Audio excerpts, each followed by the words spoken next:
Samia dress change করার সময় হঠাৎ পেছন থেকে লোকটা ঢুকে গেল ঘরে। সামিয়া নিজের শাড়ি ঠিক করে ভরকে গিয়ে জিজ্ঞাসা করলো, কি ব্যাপার, আপনি কে, আমার ঘরে কিভাবে ঢুকলেন? লোকটা হাসতে হাসতে বলল, প্রথম প্রশ্নের উত্তর আমি তোমার স্বামীর অফিসের বস, আর দ্বিতীয়টার উত্তর চাবি দিয়ে ঢুকেছি। সামিহা বলল, কিন্তু এভাবে আমার বেডরুমে হুট করে ঢুকে গেলেন কেন? আমার স্বামী যখন বাসায় নেই আপনি বাইরে গিয়ে বসুন, আমি ওকে ফোন করছি। আমি যে বেডরুমের কাজ করতে এসেছি মামুনি। মানে? লোকটা হাসতে হাসতে বলল, দেখো আমি সোজা কথা সোজাভাবে বলতে ভালোবাসি। তোমার স্বামী আমার কাছে তোমাকে বিক্রি করে দিয়েছে। কথাটা শুনে সামিহা রেগে বলল, দেখুন আপনি মুরব্বী, তাই সম্মান দিয়ে কথা বলছি। এ ধরনের আজে বাজে কথা বললে কিন্তু আমি চিৎকার করে লোক ডাকবো, আর তারপর ওরা আপনাকে নিশ্চয়ই ছেড়ে দেবে না, বুঝতে পেরেছেন তো? লোকটা আবারও হাসতে হাসতে বলল, আমার নাম মিস্টার এজাজ, আমি কোনো ভুয়া কথা বলি না। তারপর মোবাইলটা বের করে বলল, তোমার স্বামীকে কল দিচ্ছি, কোনো কথা বলবে না, চুপ করে শোনো। ওদিকে অফিসে বসে কাজ করছিল আসিফ। এমন সময় তার বসের কল দেখে এসে রিসিভ করে বলল, জি বস, আসসালামু আলাইকুম। তার বস এজাজ সাহেব বলল, কি ব্যাপার আসিফ সাহেব, কাজকর্ম চলছে ঠিকঠাক? জি স্যার, সবকিছু ঠিক মতো চলছে, আপনি কোনো টেনশন করবেন না।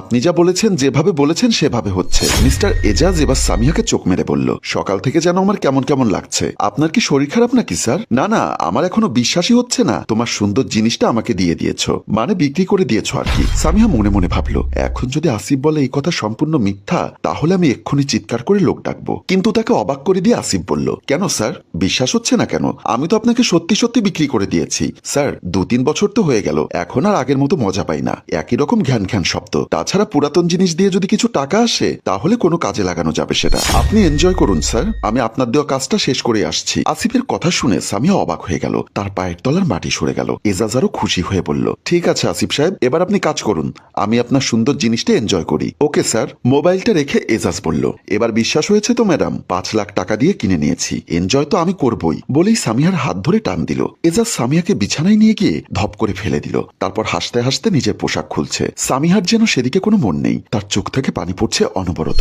যাকে সে এতটা ভালোবাসে সেই স্বামী তাকে 5 লক্ষ টাকার বিনিময়ে বিক্রি করে দিয়েছে বসের কাছে। এই কথাটা যেন তার বিশ্বাসই হচ্ছে না। এই মুহূর্তে তার বাঁচার কোনো ইচ্ছা নেই, তার জীবনের প্রতি একটুও মায়া নেই, সে যেন পাথর হয়ে গেছে। আর এই সুযোগটা কাজে লাগিয়ে এজাজ তার উপর ঝাঁপিয়ে পড়ল। প্রায় 2 ঘন্টা পর আসিফ তার নিজের ঘরে যাওয়ার সময় বিল্ডিং এর পার্কিং এ দেখা হয়ে গেল বসের সাথে। কি ব্যাপার স্যার, আপনি এখনো যাননি? আমি তো ভেবেছি আপনি এতক্ষণে কাজ শেষ করে চলে গেছেন। আরে বাবা, বুঝো না কেন, বুড়ো মানুষ, তাই আস্তে ধীরে সব করি। তুমি চিন্তা করছো কেন? আমি কিছু কিনলে সেটা আমি এনজয় করবো না তা কি হয়? সেটা ঠিক বলেছেন স্যার, আপনি খুব শৌখিন মানুষ, যেটার পিছনে টাকা খরচ করেছেন সেটা তো আপনি নিয়েই ছাড়বেন। ঠিক আছে, তুমি তাহলে যাও, আমিও চলে যাচ্ছি। ঠিক আছে স্যার, আশা করি আপনার জিনিসটা ভালো লেগেছে। এজাজ ইশারায় বুঝালো সুপার। আসিফ হাসি মুখে চলে গেল। আসিফ ঘরে এসে কলিং বেল দিতেই দরজা খুলে দিল তার স্ত্রী। তার পরনে শুধু একটা বেডশিট। তাকে দেখে যে কোনো সাময়িক মানুষের মায়া হবে, কারণ তার মুখটা দেখে বোঝা যাচ্ছে তার উপর অনেকক্ষণ বেশ বড় একটা ঝড় বয়ে গেছে। আসিফ সামিয়াকে এই অবস্থায় দেখে প্রচন্ড অবাক হয়ে গেল। কি ব্যাপার সামিয়া, তোমাকে দেখে এমন লাগছে কেন?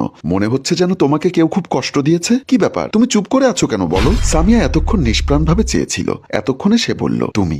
মানে আমি কি করেছি? সামিয়া মাথা নেড়ে বলল, আমার এই অবস্থার জন্য তো তুমিই দায়ী। সামিয়া, তুমি কি বলছো তুমি নিজে জানো? আমি তো বাসায় ছিলাম না। সামিয়া মুচকি হেসে বলল, অভিনয় করছো কেন? বলো নিজের স্ত্রীকে 5 লক্ষ টাকার বিনিময়ে বিক্রি করে দিয়েছো। বলো নিজেই ফোনে তোমার বসকে তোমার পুরনো জিনিস এনজয় করতে বলেছো। প্রথমে খুব কষ্ট হয়েছিল জানো, পরে আমি কোনো বাধা দেইনি, কারণ আমার স্বামী যদি আমাকে বিক্রি করে দিতে পারে তাহলে আমি কেন তার জন্য নিজেকে হেফাজত করব? আসিফের চোখ ভরে এলো, সে এখন সব বুঝতে পেরে গেছে তার সাথে অনেক বড় ধোঁকা হয়েছে। ঠিক এমন সময় সামিয়া ছুটে গেল বেডরুমে, আসিফও ছুটে গেল পিছে। বেডরুমে ঢুকেই সামিয়া একটা ওড়না নিয়ে নিজের গলায় পেঁচাতে লাগলো, কিন্তু আসিফ এসে তাড়াহুড়ো করে নিজের স্ত্রীকে বাঁচিয়ে বলল, তুমি কি করে ভাবলে আমি তোমাকে বিক্রি করে দিব? ওই লোকটা আমাকে ঠকিয়েছে, আমার বিশ্বাসের সুযোগ নিয়ে তোমার সাথে নোংরামি করে গেছে। সামিয়া এবার কাঁদতে কাঁদতে বলল, শাক দিয়ে মাছ ঢাকা যায় না আসিফ। না না, আমি কোনো মিথ্যা কথা বলছি না, শোনো তাহলে। অফিসে বসে নিজের কাজ করছে আসিফ। এমন সময় বস এসে বলল, কি ব্যাপার আসিফ সাহেব, আপনার গাড়িটা বিক্রি করে দিচ্ছেন দেখলাম। স্যার, আপনার চোখে পড়েছে নাকি? আমি আসলে চাচ্ছি গাড়িটা পুরনো হয়ে গেছে, তাই সেটা সেল করে আরেকটু অ্যাড করে একটা নতুন গাড়ি নিব। তো আপনার গাড়িটার সাউন্ড কেমন এখন? খুব একটা ভালো না স্যার, মোটামুটি। আগের মতো ইঞ্জিনের ফ্রেশ সাউন্ড আর নেই। এজাজ বলল, সমস্যা নেই, ওটা আপনি আমাকে দিয়ে দিন। আসলে এখন আর দামি গাড়ি ভালো লাগে না, পুরনো মডেলের একটা গাড়ি ইউজ করতে চাচ্ছি অনেকদিন ধরে। আমি আপনার গাড়িটা নিচ্ছি, কত দিতে হবে বলুন? কি বলেন স্যার, আপনি নিবেন সত্যি? আপনাকে কি আর দাম বলবো স্যার। আরে ভাই বলেন না, আপনি বিজ্ঞাপন দিয়েছেন দেখলাম 5 লাখ। আচ্ছা ঠিক আছে, আমি আপনাকে 5 লাখ টাকার চেক লিখে দিচ্ছি, কিন্তু আমার গাড়িটা এক্ষুনি চাই। আসিফ খুশি হয়ে বলল, স্যার আপনি গাড়িটা নিচ্ছেন খুব ভালো কথা, কিন্তু কালকে তো আমি অফিসে আসিনি, সেটা তো আমার বাসায় পার্কিং এ। আমি না হয় কাল আপনাকে অফিসে এনে দিব। এজাজ বলল, নো, আমি এক কথার মানুষ। এই নাও তোমার 5 লাখ টাকার চেক। গাড়ির ডকুমেন্টস নিশ্চয়ই গাড়িতে আছে, চাবিটাও দাও, আমি গিয়ে তোমার বাসার পার্কিং থেকে নিয়ে আসছি। আসিফ বলল, কি বলেন, বলেন আমার বাসার পার্কিং থেকে আপনি গাড়ি আনতে যাবেন? এটা তো খুব লজ্জার আমার জন্য।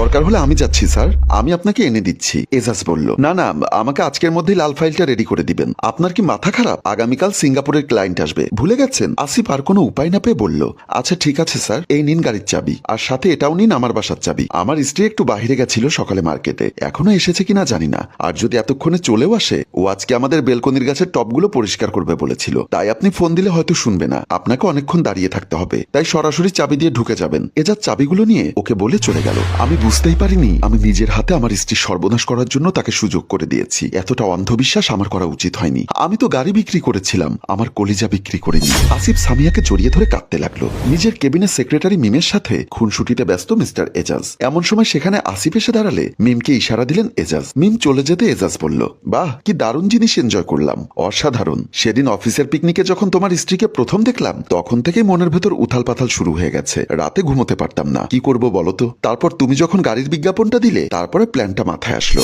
বেঈমান, বিশ্বাসঘাতক, আমার সাথে এভাবে বেঈমানি করতে একটুও বিবেকে আটকালো না? এজাজ বলল, নো নো নো, আমি বেঈমান নই, আমার বেঈমানিতেও ইমানদারি আছে। আমি তোমাকে টাকা দিয়েছি, তার পরিবর্তে তোমার বউকে এনজয় করেছি, কিন্তু তোমার গাড়ি আমি আনিনি, যেটার দাম দিয়েছি সেটাই খেয়েছি বলে হাসতে লাগলো। এমন সময় আসিফ তার কলার ধরে বলল, তোকে আজকে আমি ছাড়বো না। সঙ্গে সঙ্গে এজাজ টেবিলে থাকা টেলিফোনে একটা বোতাম চেপে দিল, আর সাথে সাথে একজন দেহরক্ষী এসে আসিফকে টেনে ধরলো দুপাশ থেকে। এজাজ হাসতে হাসতে বলল, আমার কলার ধরার সাহস যেহেতু করেছিস, তার শাস্তি হিসাবে তোর চাকরিটা গেল। আর তুই ভালো করে শুনে রাখ, আমাকে তুই কিচ্ছু করতে পারবি না। আমার টাকা আছে, ক্ষমতা আছে, পুলিশে যাবি, মামলা করবি, বছরের পর বছর কোর্টে সিঁড়ি বাইতে বাইতে হাঁটুক হয়ে যাবে। আর আমি এখান থেকে টাকার বান্ডিল ছুঁড়ে মারলে পুরো কেসটা ঘুরে আসামি হয়ে যাবে তুই। তারপরে এজাজ নিষ্ঠুর হাসি হাসতে লাগলো। আর আসিফের ভেতরের বুকটা ছিঁড়ে যাচ্ছে তার স্ত্রীর সাথে করা অন্যায়ের প্রতিশোধ নিতে না পেরে। সম্মানিত ভিউয়ার্স, এজাজের মতো লোকেদের সাথে কি করা উচিত সেটা কমেন্ট বক্সে জানাবেন। গল্পটি ভালো লাগলে লাইক, কমেন্ট ও শেয়ার করতে অবশ্যই ভুলবেন না। গল্পটির রচনা ও পরিচালনায় অভিক, সাথে ক্যামেরায় শিহাব ও